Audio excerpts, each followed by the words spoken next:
नमस्कार, मी नितीन रानडे. आमच्या सुनेचा डोहाळे जेवणाचा कार्यक्रम करायचा होता. त्याच्यासाठी एखादा नांदेड सिटीच्या जवळपासचा हॉल आम्ही बघत होतो. तर आम्हाला रिदमबद्दल माहिती मिळाली, तर आम्ही येऊन चौकशी केली आणि चौकशी करण्यापासूनच आमचा पॉझिटिव्ह हे चालू झाला विचार की आपल्याला इथे कार्यक्रम करायचा आहे. कारण पहिलं म्हणजे इथला स्टाफ कोऑपरेटिव्ह आहे.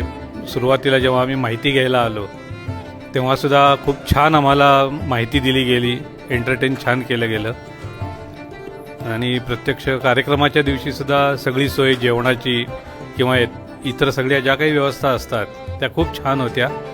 केटरिंग पण अतिशय उत्तम होतं, सगळ्यांना जेवण आवडलं. आता आम्ही पुढचे कुठलेही असे छोटे कार्यक्रम असतील तर ते नक्की इथेच करू. आणि अजून एक शुभेच्छा देऊ इच्छितो मी सरांना की आता हा इथे हॉल छोटा पडतोय, वर्षभरात 500 कपॅसिटीचा तुमचा हॉल होऊन दे, ही शुभेच्छा आहे आमच्याकडनं. थँक्यू.